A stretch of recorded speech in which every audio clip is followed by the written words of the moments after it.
Tes cek. Assalamualaikum warahmatullahi wabarakatuh. Alhamdulillahilladzi arsala rasulahu bil huda wa dinil haqq liyuzhirahu ala dini kullih wa kafa billahi syahida. Asyhadu an la ilaha illallah wahdahu la syarika lah wa asyhadu anna Muhammadan abduhu wa rasuluh. Allahumma salli wa sallim wa barik ala nabiyyina Muhammadin wa ala alihi wa ashabihi ajma'in, amma ba'd.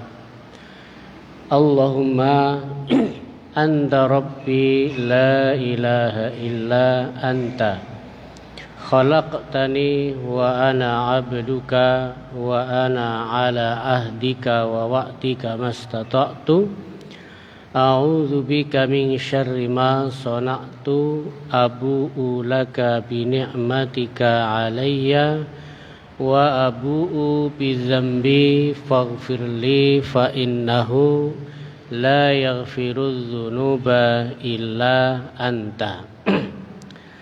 Hadirin jamaah sholat maghrib Masjidil Muttaqin yang senantiasa mudah-mudahan dirahmati Allah Subhanahu wa taala. Alhamdulillah, pada kesempatan malam hari ini kita masih diberi kenikmatan berupa nikmat iman dan Islam, dan setelah itu tentunya nikmat umur yang panjang. Dan nikmat umur yang panjang ini adalah nikmat yang besar setelah nikmat iman dan Islam. Karena banyak di antara kita yang sudah tidak diberi nikmat umur panjang, mereka sudah dipanggil terlebih dahulu, baik itu yang mungkin umurnya sudah lebih tua dari kita, atau yang umurnya mungkin sama dengan kita, bahkan yang umurnya masih jauh di bawah kita. Ternyata mereka telah dicabut nyawanya, sehingga mereka sekarang ini sudah tidak bisa beramal soleh seperti kita, sudah tidak bisa sholat maghrib, sudah tidak bisa membaca Al-Quran, sudah tidak bisa mengikuti majelis taklim. Oleh karena itu, maka bersyukurlah kita masih diberi umur panjang dan kita manfaatkan itu untuk ibadah. Karena apa? Karena banyak orang yang ingin kembali hidup seperti kita ini dan mau melaksanakan amal soleh, tapi mereka sudah tidak bisa. Bahkan mereka ingin supaya dihidupkan kembali, walaupun hanya 1 detik bisa mengucapkan subhanallah, terus itu mati kembali, merasakan sakaratul maut kembali. Itu mereka mau seperti itu. Nah, maka kalau mereka itu sudah seperti itu dan mereka ingin kembali tetapi tidak bisa, maka seyogyanya kita yang masih bisa melakukan apa saja jangan kita sia-siakan. Karena kita nanti akan menyesal juga. Kalau sekarang mungkin orang belum menyesal, tapi penyesalan nanti ketika kita juga sudah masuk dalam alam kubur, barulah kita menyesal. Kenapa dulu tidak sholat? Kenapa amal ibadah saya tidak lebih banyak? Itu akan kita rasakan kapan? Bukan sekarang. Sekarang tidak menyesal, ya kan? Orang kehilangan sholat subuh 2 rakaat sholat subuh, menyesal atau tidak? Tidak menyesal, biasa-biasa. Kenapa? Karena kita masih hidup di dunia. Tapi nanti itu akan menjadi penyesalan.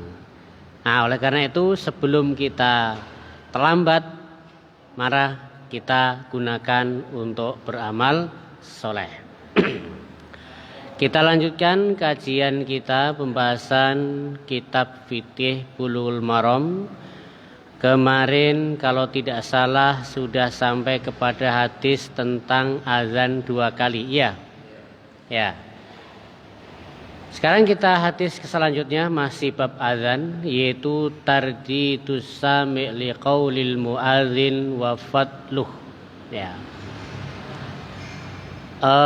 Orang yang mendengar azan kemudian mengulangi bacaan yang dibacakan oleh muadzin dan keutamaannya. Wa an Nabi Sa'id al-Khudri radhiyallahu anhu qala, dan dari Abu Sa'id al-Khudri semoga Allah meridhoinya, qala dia berkata, qala Rasulullah sallallahu alaihi wasallam bersabda, idza sami'tumun nidaa, apabila kalian mendengar azan, ya, faqulu, maka katakan, misla ma yaqulul muadzin, seperti apa yang diucapkan oleh muadzin. Perintah ya. Ya. Muttafaqun alaih, hadis ini diriwayatkan oleh Bukhari dan Muslim. Ya. Walil Bukhari an Muawiyah, dari Muawiyah, wali Muslim, adapun dari riwayat Imam Muslim, an Umar, dari sahabat Umar, fi fadlil qaul, yaitu tentang keutamaan menirukan ucapan muadzin, kama yaqul muadzin, yaitu sebagaimana yang diucapkan muadzin, kalimatan, yaitu satu kata siwa hayalatain, kecuali apa? Kecuali dua hayalatain, yaitu hayalas shalah dan hayalal falah. Fayaqul, maka ketika muadzin mengucapkan hayalas shalah hayalal falah, apa yang mendengar? La haula wala quwata illa billah. Ya, jadi ini hayalatain. Fikih hadis yang pertama, ya, istihbabu qaulus sami al-muadzin misla ma yakul illa fi hayalatain. Disunahkan bagi orang yang mendengar azan untuk mengucapkan apa yang dikatakan oleh muadzin. Muadzin mengatakan Allahu Akbar, yang mendengar juga Allahu Akbar, Allahu Akbar.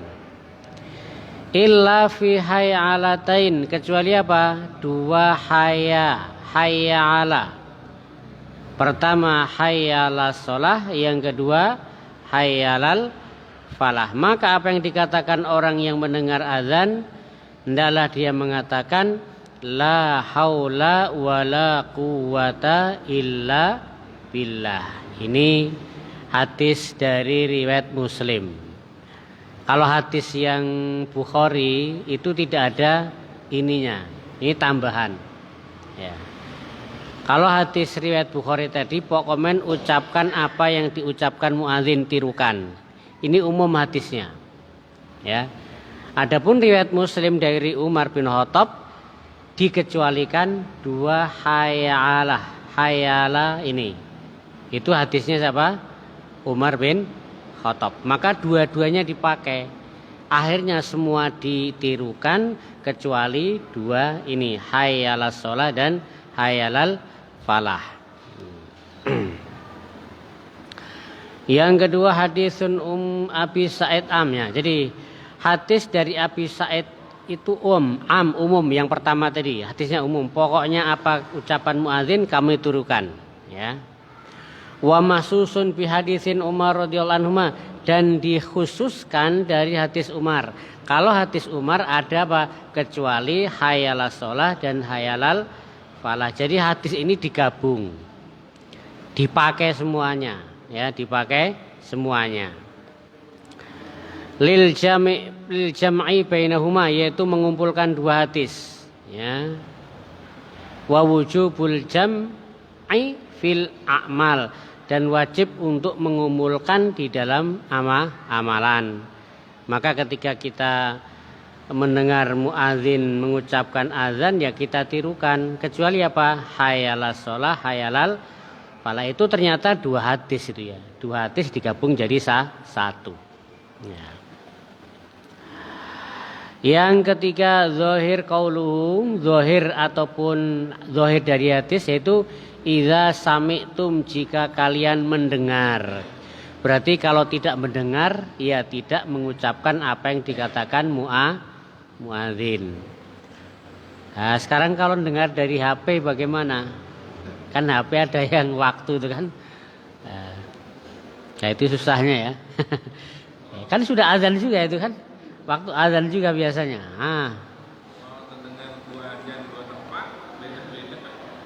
Kalau dua tempat bagaimana? Ya, maka yang didahulukan itu yang paling dekat. Atau yang kita memang sholatnya di situ. Enggak nyarinya. Ya enggak, berarti karena di sini syaratnya idza sami'tum jika kalian mendengar. Berarti kalau enggak mendengar ya tidak jawab. Ya. Nah, sekarang itu bukan cuma 2 masjid, bisa 3, 4 masjid, 5 masjid bareng kan gitu. Ya mana yang paling dekat atau yang paling nyaring? Yang duluan. Ya Allah alam ya. Ya, bisa juga yang kita sholatnya di mana kan? Gitu. Kadang-kadang kalau kesini dengar dari situ ya, kan? Nah, nyaring sekali itu. Ya, kalau dulu kan beda ya, beda. Zaman dulu tuh mungkin azan tidak pakai pengeras suara, tidak banyak seperti sekarang. Kalau sekarang ini bahkan tiap RT ada masjid ya. Yang RT berapa itu? Ada Miftahul Jannah, ada STM lagi, ada di situ masjid apa At-Tauhid, ya kan? 613. Ya. Jadi seperti itu. Jadi idza sami'tum itu dikhususkan bagi orang yang mendengar azan untuk menirukan ucapan azan. Amma lam yasma' al azan, adapun orang yang tidak mendengar azan libukti karena jauh mungkin ya sudah wajar. Kalau dulu jauh tidak bisa dengar azan, ya kan? Kalau sekarang jauh pun bisa dengar azan karena ada apa? Ada pengeras suara, ya tetap berarti jawab, kan begitu? Jawab. Nah. Jauh atau karena tuli. Nah, kalau tuli kan tidak mendengar kan, walaupun dia di sini mungkin ya ada orang tuli di sini di masjid, terus ada muadzin, dengar tidak dia? Tidak dengar kan? Apakah dia dituntut untuk menirukan muadzin? Tidak, ya, karena tuli. Karena di sini idza sami'tum jika kalian mendengar. Fala tusra' lahu al-mutabah, maka orang yang jauh atau orang yang tuli tadi tidak disyariatkan untuk mengikuti suara muadzin. Kalau lagi kerja bising tidak dengar azan ya. Itu masuk juga kan walaupun dekat, tapi kan tidak dengar. Ya, maka ya tidak disyariatkan. Ya. Yang keempat, yustahabu ijabatul muadzin bil qaul, disunahkan untuk menjawab muadzin dengan perkataan misla qaulihi, yaitu seperti ucapan muadzin, ya. Bagi siapa? Lil mutatahhir, bagi orang yang suci. Artinya tidak punya hadas kecil atau tidak punya hadas besar. Wal junub, begitu juga orang junub. Dia junub tapi sudah belum mandi dengar azan, tetap disyariatkan untuk jawab. Wal haid, juga orang yang haid, ya. Miman la mani, yaitu dan bagi siapa yang tidak ada halangan untuk menjawab. Berarti apa? Orang junub, orang haid, orang nifas pun tetap apa? Disyariatkan untuk menjawab suara azan. Kalau lagi baca Quran, nah berhenti dulu bisa. Karena apa? Karena baca Quran nanti bisa dilanjut, gitu kan? Bahkan ada keterangan, misalnya kita sedang sholat sunnah dengar azan, nanti jawabnya setelah sholat. jawab. Allahu Akbar, asyhadu gitu ya. Itu. Adapun orang yang tidak boleh atau ada larangan untuk menjawab azan seperti apa? Kal khala ketika di WC.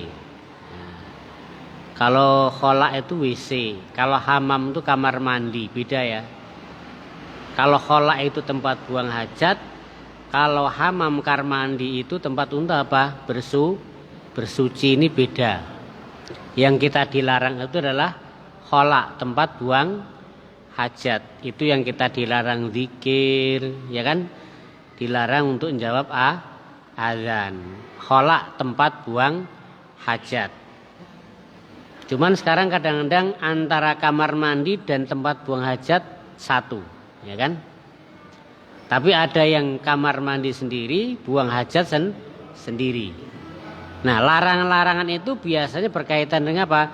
Dengan khala, tempat buang hajat. Entah itu buang air kecil atau buang air besar, itu yang dilarang kita zikir, baca Quran, jawab salam di situ ya. Khala, tempat buang hajat. Ya, maka yang tidak disyariatkan untuk menjawab suara azan tadi al-khala seperti di kamar mandi, awil jima atau sedang jima. Nah, sedang jima dengar azan. Ntar berhenti pahala dulu, enggak usah. Ya. Hah? Mandi dulu. Mandi dulu jawab azan. Istirahat.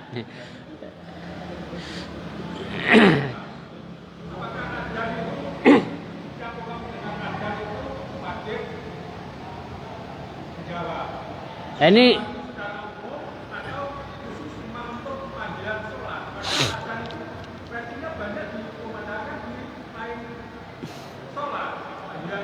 oh ya.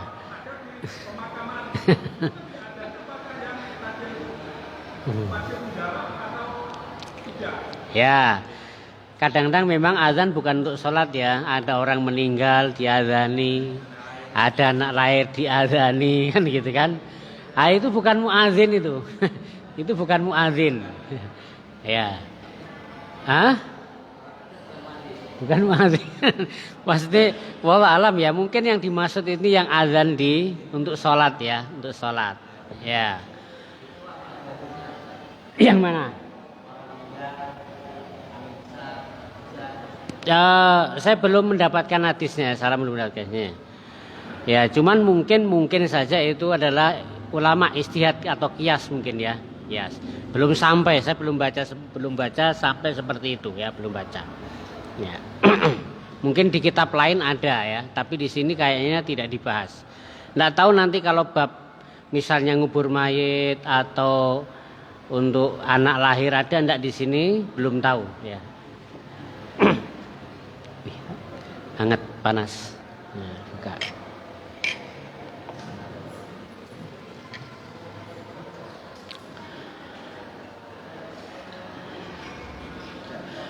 Au mangkana fi shalah, atau orang sedang sholat ya tadi, sedang sholat dengar azan. Nah, maka dia juga tidak disyariatkan untuk jawab azan. Bahkan batal enggak kalau jawab azan ini ya. Nah, wallahu alam. Wa idza salama, tapi apabila dia telah salam dari sholat atau bimislihi, maka dia bisa menirukan muadzin suara azan tadi setelah sholat. Assalamualaikum baru jawab. Walau kana fi qiraah, ya. Meskipun dia sedang baca Quran ya tadi, ketika baca Quran berhenti dulu. Ya. Atau ketika sedang zikir, kita sedang zikir. Ya, sedang zikir. Ada azan sudah. Berarti termasuk kalau pas pengajian juga ya. Pas kajian nabrak waktu sholat azan, ya berarti apa? Berhenti dulu. Ya.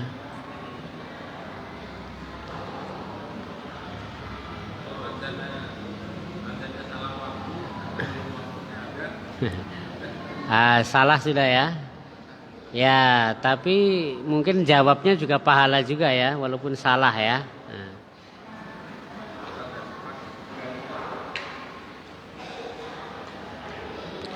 Yang terakhir, inna ta'abbud fil ijabah bil qaul, sesungguhnya ibadah dalam menjawab seruan azan itu dengan perkataan, ya. Ya, dengan perkataan, tidak dalam hati tapi dengan perkataan. Hadis yang kedua, ittikhadzul muadzini wa akhdhul ijarah. Muadzin itu meminta upah. Gimana kalau jadi muadzin minta upah, minta bayaran gitu maksudnya ya. Biasanya minta atau dikasih biasanya ini. Tidak minta tapi dikasih ya. Hukumnya seperti apa? Nah, apalagi hari Jumat ya. Ada muadzin, ada yang baca sholawat, kemudian dia minta upah. Wan Utsman bin Abi As, dan dari Utsman bin Abi As radhiyallahu anhu, semoga Allah meridhoinya, annahu qol, sesungguhnya dia berkata, ya Rasulullah, wahai Rasulullah, ij'alni imama qaumi, jadikan aku imam untuk kaumku. Nah, ini berarti apa? Boleh meminta jabatan imam. Ini sahabat siapa? Utsman bin Abi As mengatakan, ya Rasulullah, ij'alni imama qaumi, jadikan aku imam untuk kaumku. Tapi imam sholat maksudnya, bukan imam kepemimpinan dalam politik, bukan ya, tapi imam dalam sholat. Qala, maka Rasulullah mengatakan, ya, anta imamuhum. Ya udah, kamu itu imamnya kaummu. Ya, waqtadi bi'id'aqihim. Ya. Nah, tapi kalau jadi imam ini ingat, waqtadi bi'ad'afihim. Perhatikan orang yang paling lemah di antara kalian. Nah, jadi kalau imam itu yang perlu diperhatikan jamaah yang paling lemah itu siapa? Yang paling tidak kuat kalau sholat lama itu siapa? Nah, itu yang jadi patokan. Yang paling lemah. Ya, jadi dilihat, ini perintah Rasul nih. Ya Rasul, jadikan kami imam untuk kaumku. Maka Rasulullah mengatakan apa? Kamu imam bagi kaummu, tapi apa? Perhatikan atau ikuti jamaah yang paling lemah di antara kalian. Misalnya jamaah sini berapa orang? Ya, berapa sob, mana yang paling lemah, paling tua, paling apa? Ya. Fisik ya, fisik. Ya. Yang kalau berdiri mungkin paling tidak kuat. Nah, itu yang jadi ukuran. Artinya itulah yang ukurannya, bukan yang paling atau tengah-tengah, bukan, ya. Itu ya, ini perintah satu tadi ya. Jadi yang jadi ukuran itu yang paling lemah, ya. Berarti yang paling pendek suratnya kayak itu kan.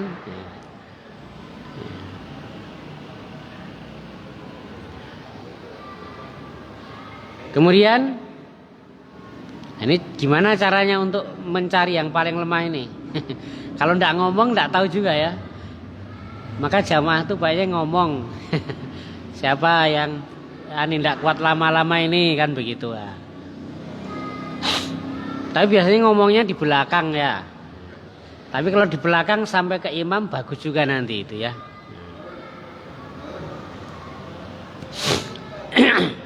Ya.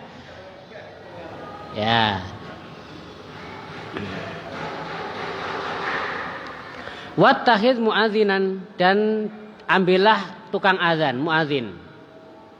Ya, ambillah yaitu apa? Tukang azan. La ya'khudhu ala azanihi, yang muadzin itu tidak meminta apa? Imbalan, tidak meminta upah, tidak meminta gaji. Akhrajul khamsah, hadis ini dikeluarkan oleh imam yang 5. Wa hasanu at-Tirmidzi, dan hadis ini dihasan kalau Imam Tirmidzi. Wa al-Hakim, dan disahihkan oleh Imam Al-Hakim. Ya, ini hadisnya panjang ya. Yang dimaksud ini ya, Yang dimaksud perhatikan yang paling lemah di antara kalian afuhum bi kuwatil badan, yaitu orang yang paling lemah fisik badannya. Nah, ini yang dimaksud apa? Yang paling lemah. Ya. Yaitu ro'aan ahwalil mutaqaddimin. Ndalah dia apa namanya ya? Ro'a. Melihara atau ya. Artinya orang yang paling lemah ya, dengan apa? Dengan meringankan sholat. Ya, meringankan sholat maksudnya memperpendek. Wala tatul alaihim, dan jangan kamu memperpanjang atas mereka hatta la taskil, sehingga mereka tidak kuat karena kelemahan mereka. Ya, kalau sudah sampai tidak kuat ya sudah. Gitu. Fikih hadis pertama, jawazu talabil imamah fil khair. Bolehnya meminta kepemimpinan dalam kebaikan. Nah, imam kan kebaikan juga. Boleh. Seperti ini sahabat Utsman tadi, ya Rasulullah, jadikan aku imam untuk kaumku. Maka Rasul mengatakan, ya kau jadi imam untuk kaummu. Ya.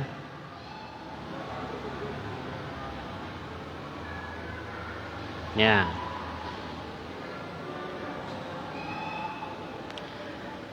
Nah, sebagaimana firman Allah, waj'alna lil muttaqina imama, doa kan? Waj'alna, dan jadikan kami lil muttaqina, bagi orang-orang bertakwa, imaman, sebagai imam atau pemimpin. Maka kabarnya meminta jabatan dalam kebaikan di sini diperbolehkan, bahkan meminta menjadi pemimpin bagi orang-orang yang bertakwa, dan itu kan doa. Waj'alna lil muttaqina imama. Ini doa kita. Supaya apa? Supaya mungkin kita atau anak keturunan kita itu nanti jadi pemimpin bagi orang-orang yang bertakwa. Ya, karena kalau nanti umat itu tidak dipimpin oleh orang yang bertakwa, repot, susah, ya kan? Maka pemimpin yang baik itu pemimpin yang bertakwa. Dan kalau kita belum bisa, doa. Siapa tahu anak kita nanti menjadi pemimpin orang bertakwa karena doa kita saat ini. Siapa tahu nanti anak kita ada yang jadi bupati, gubernur, bahkan presiden. Tapi apa? Yang bertakwa. Karena apa? Karena doa kita saat ini. Ingat, doanya Nabi Ibrahim supaya anak keturunannya nanti jadi pemimpin, jadi nabi itu ribuan tahun baru dikabulkan. Ya kan? Itu ribuan tahun baru dikabulkan, yaitu diangkatnya Nabi Muhammad SAW sebagai nabi dan Rasul. Itu kan berkat, salah satu berkat doa Nabi Ibrahim alaihissalam. Kan begitu. Kita sudah meninggal, anak kita, cucu kita, cucu cicit kita bahkan. Tapi karena kita hari ini rajin berdoa, bisa jadi nanti anak keturunan kita menjadi pemimpin-pemimpin yang bertakwa. Jadi masa depan, termasuk untuk bagaimana masa depan dunia ini, masa depan bagaimana kehidupan ini, kita bisa memberikan sumbangsih dari sekarang. Caranya apa?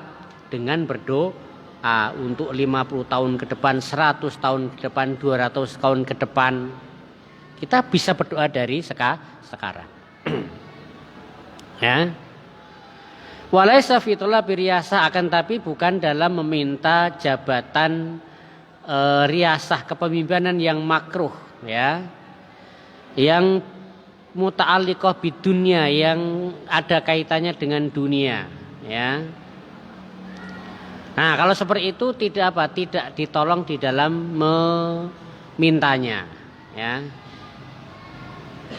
Ya, intinya itu ya. Yang kedua, yajibu ala imami sholah, wajib bagi imam sholat, ya, ayyulahid halal musallin khalfahu, untuk memperhatikan keadaan jamaah yang di belakangnya. Di sini apa? Wajib hukumnya. Wajib bagi imam untuk memperhatikan, ya, keadaan orang yang sholat di belakangnya. Siapa tahu ada yang sakit, asam urat, apalagi ya, lagi pusing, lagi demam. Nah, itu diperhatikan. Kalau ada orang yang jelas ada jamaah seperti itu, ya, sudah tua, pakai tongkat, ya kan? Nah, perhatikan.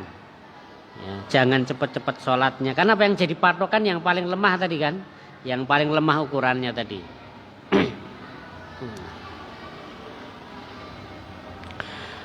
Fayuj'al ad'afuhum dan fayaj'alu ad'afahum dan menjadikan yang paling lemah di antara jamaah tadi ka'annahu al-muqtadi bi, seolah-olah yang paling lemah itu justru yang jadi pemimpinnya gitu loh. Jadi justru jamaah yang paling lemah itu yang jadi apa? Yang jadi yang mimpin gitu loh. Nah, gitu seakan-akan. Fayukhaffifu li ajlihi, maka hendaklah imam tadi meringankan. Bagi siapa? Bagi orang yang hati lemah.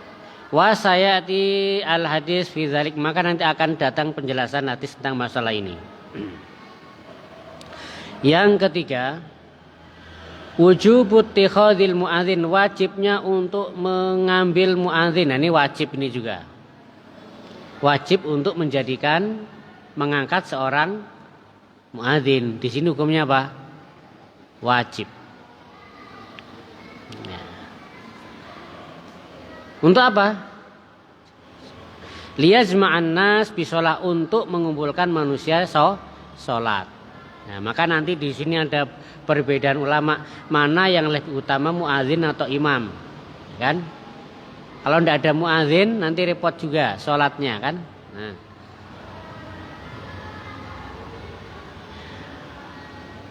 Qala al-mutaqaddimun, berkata para ulama terdahulu, mutaqaddimun, la ya'khudz muadzin ajron alal azan, tidak boleh muadzin mengambil upah dari azan, tidak boleh. Tidak boleh ya. La ya'khudz, tidak mengambil. Wa annahu la yajuzu al-istijar al-azan, dan bahwasanya dia juga tidak boleh al-istijar, meminta upah, menjadikan pekerjaan ya. Tidak boleh meminta gaji tadi ya, upah atas muadzin. Wal iqamah, begitu juga qomat. Wal imamah, begitu juga imam. Ya. Wa ta'limul Quran, mengajar Al-Quran. Wal ilm, dan ilmu. Ini siapa? Ulama mutaqaddimin. Ulama mutaqaddimin itu ulama-ulama terdahulu. Ya. Wallahu alam. Apa sebabnya ya? Karena memang dulu itu umat Islam zaman dulu itu makmur. Mereka tidak dapat gaji tapi dapat tunjangan dari Baitul Mal. Guru ngaji itu bisa dapat 30 juta, 60 juta per bulan. Ya.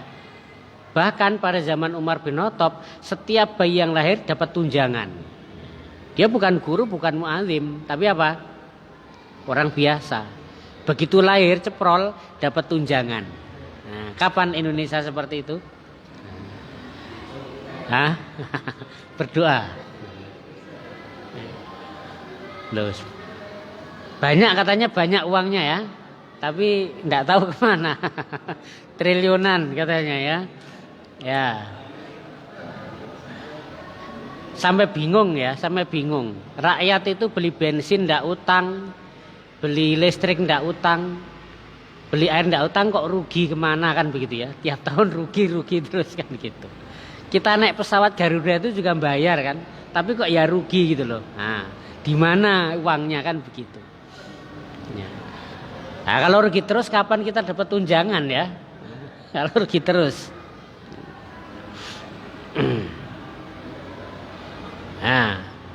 Nah, kenapa itu dilarang?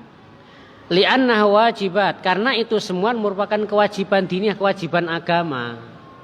Ya, mengajar itu kewajiban ya. Alaman yakumuha, atas orang yang melaksanakannya. Nah, ini ulama mutaqaddimun. Adapun wa aftal mutaakhirun, adapun yaitu ulama mutaakhirin, ulama zaman sekarang ini mutaakhirun, Ya juzuhu, boleh. Jadi boleh muadzin minta upah. Nanti kamu azan ya Jumat, boleh. Ada upahnya enggak? Nah, boleh. Boleh minta.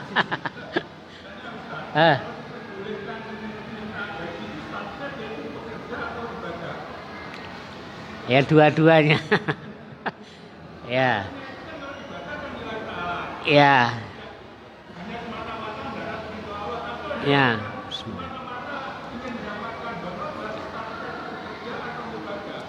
Ya nanti itu yang diperbaiki hatinya. Hatinya diperbaiki. Tetap niatnya lillahi ta'ala. Kalau misalnya apa namanya? Karena kalau tidak seperti itu, tidak ada orang mau ngajar. Coba guru-guru di sekolahan. Kalau dia tidak digaji, ada yang ngajar enggak mereka? Tidak ada juga. Hah? Yang mau ya kan? Ya. Pesantren pondok-pondok pesantren pondok tahfidz, kalau tidak ada yang ngajar, terus mereka tidak ada gaji, kira-kira mau ngajar enggak mereka? Mereka lebih baik ya udah kerja aja lah, jadi tukang batu, jadi apa yang penting dapat uang daripada ngajar tidak dapat gaji. Lah mungkin itu alasan ulama mutaakhirun seperti itu. Bolehnya orang yang apa namanya azan itu mengambil lah itu. Maka niat ikhlas itu bukan diukur dari dia menerima atau tidak, tapi niat itu dalam hati. Ya. Niat itu dalam hati. Ikhlas tidaknya itu bukan ukuran itu. Ya. Abu Bakar As-Siddiq itu kan waktu pertama jadi khalifah, pagi-pagi sudah ke pasar membawa apa? Membawa dagangan. Ketemu Umar bin Khattab, mau kemana kau Abu Bakar? Saya mau jualan. Kalau saya tidak jualan, saya makan dari mana?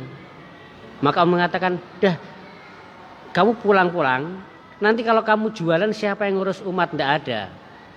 Nah, dari situlah memang administrasi negara itu pada zaman Umar tuh mulai ada. Akhirnya saat itu kemudian Abu Bakar digaji. Tidak usah kerja ngurus umat. Gajinya berapa? Kalau tidak salah awal-awal itu sehari 3 ekor kambing. Sehari atau 1 bulan ya, lupa saya. Ya. 3 ekor kambing berapa? 1 ekor kambing berapa? Di sini 5 juta. Nah 5 juta. Kalau 3 15. Itu per hari atau bulan saya lupa ya, lupa. Nah, nanti ada. Nah mulai saat itulah pegawai-pegawai itu ada tunjangan dari Baitul Mal, hakim, ya kan, penuntut ilmu, ya kan, kemudian musafir. Itu pada zaman Khalifah Umar bin Khattab nanti dapat apa bagian? Bisa dari Baitul Mal, bisa ketika perang dapat ghanimah diambilkan dari situ. Bahkan tadi begitu bayi lahir langsung dapat tunjangan. Mana negara yang mana ini? Ada kayaknya negara yang anak lahir itu langsung dapat tunjangan. Hah? Ah, kaya berarti ya. Ya. Oh, hamil aja dapat tunjangan. Ya harusnya Islam yang seperti itu ya. Nah, Islam seperti itu. Wa afdal mutaakhirun bi jawazihi. Adapun ulama mutaakhirun itu memperbolehkannya. Wastahsanu dzalik, dan itu termasuk kebaikan baik juga. Karena kalau guru, misalnya guru-guru itu tidak digaji, tidak fokus dia ngajarnya. Ya, satu sisi dia ngajar, satu sisi dia harus mikir apa? Mikir dapur, ya kan? Mikir apa? SPP anaknya, tidak fokus akhirnya kan? Akhirnya apa? Terbengkelai ilmu tidak tersampaikan, anak-anak juga tidak bisa mendapatkan ilmu, kan begitu. Ya. Kenapa seperti itu? Ya karena apa? Nampaknya kebaikan perkara-perkara agama, ya. Karena kalau tidak boleh, tidak boleh. Sudah dari negara tidak dapat tunjangan, baitul mal tidak ada, ghanimah tidak ada, ya, maka nanti tidak ada yang mau azan. Kan sibuk semua kan, kerja kan. Nanti azan tuh kalau pas pas libur baru azan. Nah, kan repot juga masjidnya. Imam juga sama, ya, imam juga sama. Imamnya kemana? Tidak ada. Oh, belum waktunya istirahat ini. Repot juga. Ya. Maka ketika ada larangan seperti itu nanti akan menghilangkan apa? Nanti ya akan menghilangkan penjagaan terhadap Al-Qur'an atau pengajaran ilmu. Wa qala Ibnu Arabi rahimahullah taala, berkata Ibnu Arabi semoga Allah merahmatinya, as-sahih yang benar apa? Jawazu ahdzil ujrah, bolehnya mengambil upah alal azan atas orang yang azan, wassalah salat, wal qada wa jami'il amal diniyah, dan segala amalan yang berbau agama. Ya. Fa innal khalifah, karena khalifah zaman dulu juga sama, dari Abu Bakar, Umar, Utsman, ya. Ya, khudhu ujrah, mereka juga mengambil upah, menerima upah. Ala hadza, atas ini semua. Semuanya. Illa idza wajal mutafi, kecuali apa? Kalau dia suka rela. Saya mau azan enggak digaji enggak apa-apa, oh bagus. Saya ngajar di SMP, di pondok pesantren enggak usah digaji, bagus. Karena mungkin sudah apa? Ada pemasukan dari yang lain, itu bagus, kan begitu. Sudah? Sudah azan, Pak? 2 menit. Berarti itu dulu ya. Kita akhiri dengan doa kafaratul majelis. Subhanakallahumma rabbana wa bihamdika asyhadu an la ilaha illa anta astaghfiruka wa atubu ilaik. Assalamualaikum warahmatullahi wabarakatuh.